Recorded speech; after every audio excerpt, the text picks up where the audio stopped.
Hello everyone, this is Greyson. So yesterday, HBO Max just launched everywhere, well not everywhere, but in America most likely.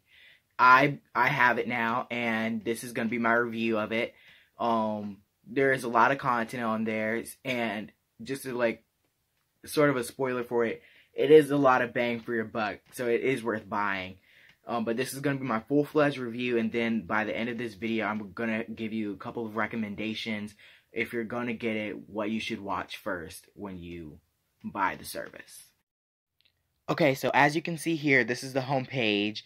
It's kind of nice, and what I also find really interesting is that for most of these, like with the posters for what you click on, it shows like the full linear poster, and they really do just find a poster that's already been made for the show or the movie and shrink it down to the to your screen or to the TV, and they always stay linear. There's no real banner posters like when you go driving and you see like a poster hanging up on the wall on like a building or on like a one of those little pole things. There's no banner like posters like you'd see on Netflix or Disney Plus. There is only like the linear posters, which I find really interesting and creative. And it really does set it apart from, well, it just sets it apart from the other streaming services. And as you can see, there's a lot of different content out here, and a lot of it is HBO and Warner Brothers owned. I think what they could have done is just named it like Warner Brothers Premium, sorta, because HBO is such like a niche thing. Because unless we know what all's on there, we only know that some people only know that it might just be HBO shows, and that's it. When it's really is just everything Warner Brothers owns, and that including Friends and their originals. And speaking of their originals, there are so few on there that it doesn't really fill up the entire lineup, or this entire line. It's cut short, and I think that's the same problem Disney Plus had when it's on its launch day. That it had so few, it had so few um, originals that all the other content had to carry on its own, which which was a real problem for Disney Plus, but at least it was able to open with The Mandalorian, which kind of gave a lot of Star Wars fans and just fans in general incentive to buy the service. But this hasn't opened up with any DC content, even though Warner Brothers and HBO Max said that they're gonna launch with new DC content. It hasn't shown up yet, and the latest thing will probably be like the Snyder Cut, and we're not going to see that for a while. So I think that's going to be like one of my major critiques. I would also like to critique how sloppily curated this entire mainframe is, because you have to go all the way down just to see what all there is, what all there really is. And then sometimes you can miss it, but it's right up here, and this is where you see where all the stuff that they have up here, like Looney Tunes, Crunchyroll, Adult Swim, Cartoon Network, Turner Classic Movies, Studio Ghibli, Sesame Street, and DC. And usually, like with Disney Plus and with Netflix, well, not with Netflix, but with Disney Plus, this is all usually up on the front or not at the bottom, so you could know and see what all you have to off, what all the service has to offer.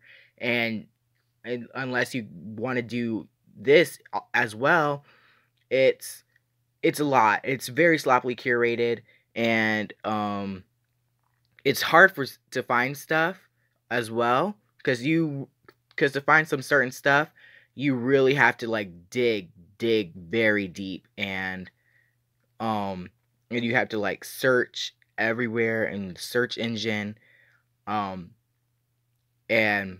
yeah, it's just sloppily curated.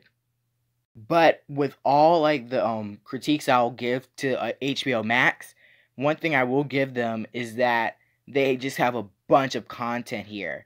It's a whole lot. There's tons of content for everyone to watch, and it's super fun just to dive deep and see what all they have.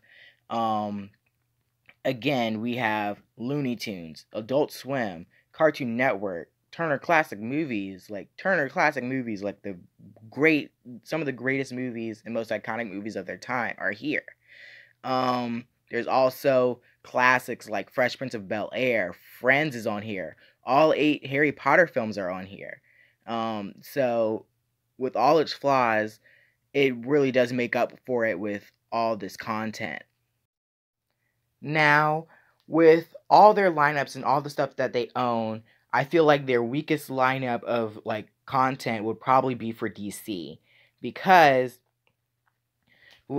besides having Doom Patrol, and some of the DCU movies and Joker, there really is not a lot. And there's some cartoons there, but they all seem kind of kiddie. Besides Teen Titans and Wonder Woman and Judas Contract, these really do look like this is on like a kid's page, and there's a Batman collection which I find really cool, and there's an explore button to see more of the Batman collection, and then you can realize or see that they highlight Beware the Batman for some reason. And you want to know why they're highlighting Beware the Batman?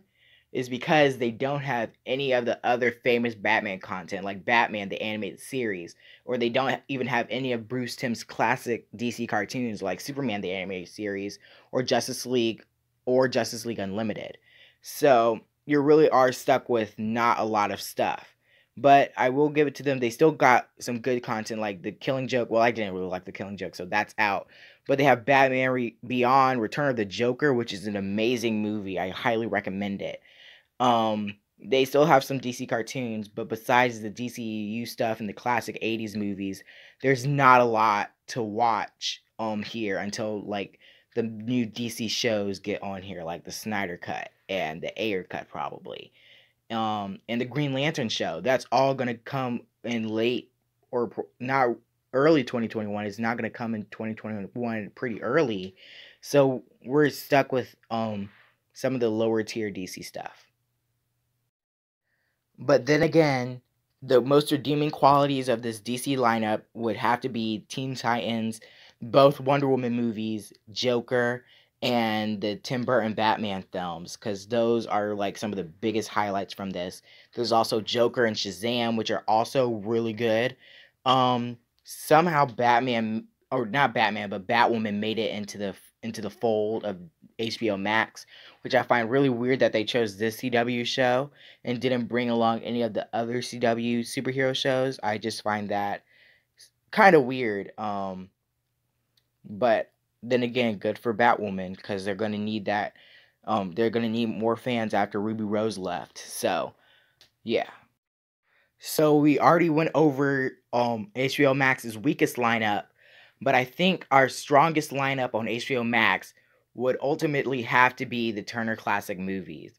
Cause again, when I said that there were so many classics, like some of the best and greatest American films of all time are on this they're on this streaming service. There's Little Shop of Horrors, A Star is Born. All the Star is Borns are up here. There is Singing in the Rain, Ben-Hur, Gone with the Wind, and Casablanca, which I really do love. There's North by Northwest, Rebel Without a Cause. And then they have a whole section devoted to Charlie Chaplin. Where is that? Yeah, Charlie Chaplin is right here. There's again, it's a whole line devoted to Charlie Chaplin. And there's even Modern Times, which is like one of his most famous, and it's even been shouted out in Joker in the theater scene. So yeah, again, oh, The Great Dictator is also an amazing movie. So yeah, this is probably its strongest lineup because again, these classic movies are really worth a watch. And even The Wizard of Oz is on here. So yeah, definitely check this out because it really is the strongest lineup on this streaming service. So the last thing I'll probably say about HBO Max before I give you guys recommendations is like if you're on your phone or on like your TV or smart TV, when you click on like a TV show, what I do like is that they will show you like all the episodes on a season, and you'll just be able to watch um and it's easy because you'll be able to binge it all, and you could even see like how many minutes each episode is, which I think I really like that how they put that in. And sometimes you could always go to see what it's about. Um, and then there's a way to be like, I want this to be on my watch list, so you could see like, so you could watch it again or save it when you want to watch it. So like that, I added it to my list. What I don't like is sort of how lazy they were with like their movies. Hold on, let me find a movie like A Nightmare on Elm Street. It's like it really is not. It's sort of hideous. It really is hideous because it really is just the picture and this, and then their cast and crew, directors, writers. You get to see all of that, but that's it. Even after the movie's over, they don't give you any recommendations like, if you like this movie, you'll love this, or there's not even any extras. And I think that's how Disney Plus did so well, is because they even added extras, and I think Netflix will start doing that soon. So I feel that it's pretty weird that HBO Max isn't following in that direction, because they would really make a killing off of like extras of A Nightmare on Elm Street, or like the behind the scenes of Joker. Um, yeah, I really don't like that. But in the end, as is my review, HBO Max has a lot of flaws with its mainframe, but it really does make up with all the content and the great content that there is to watch. And speaking of content on HBO Max, there's so much on there that I have to give you some recommendations of what to watch on launch day or when you get this streaming service. So first, I obviously really do need to start off with the DC movies and DC shows. You really need, if you're really invested in the DCEU, this is a good time to go and binge the movies. I honestly, personally would start out with Wonder Woman, Aquaman, and Shazam. And Shazam might be a great choice to start off with, because it will prepare you for Black Adam, or what to expect in Black Adam, the Rock movie. And we just got news that Henry Cavill is back to play Superman for at least one more movie, but it's not going to be his solo movie, so he's probably going to make a cameo or a co-star in a movie. And the two most likely candidates might be Black Adam and Shazam. So, again, that's a good starting point of what to watch for those two big main reasons. There's also some Turner Classic movies that everybody should have watched or should watch once in their life, like Gone with the Wind or Casablanca. Two beautiful stories and two great movies. There's also Little House of Horrors, which is also a really good movie. And if you watch Harley Quinn, there's a character in there that will plainly remind you of of Frank from the Harley Quinn show. And then there's also a lot of classic cartoons to watch. There's Scooby-Doo, Dexter's Laboratory, which is also really good. The Powerpuff Girls, Rick and Morty. It's not an old classic, but it's becoming a classic on its own, which is really good. I'm really happy for it. And then there's Boondocks. And then there's even more cartoons to watch. There's even Samurai Jack. And then there's this really great show called Primal. It's only 5 episodes, and it's 20 minutes long each episode, so it's an easy, binge. Yeah, there's a lot of great cartoons and a lot of great shows. Oh, also watch Watchmen, because people are still sleeping on that show. It's great, and if you read the comics, you know that already. So do go support that. It is really worth the watch. And I think that's almost about it. There's, again, go through the Turner Classic Movies library. There's a lot of great content there. Also, I just mentioned it earlier. Watch Modern Times by Charlie Chaplin. It's a great movie to watch. And yeah, that's my review for HBO Max. Hope you liked it.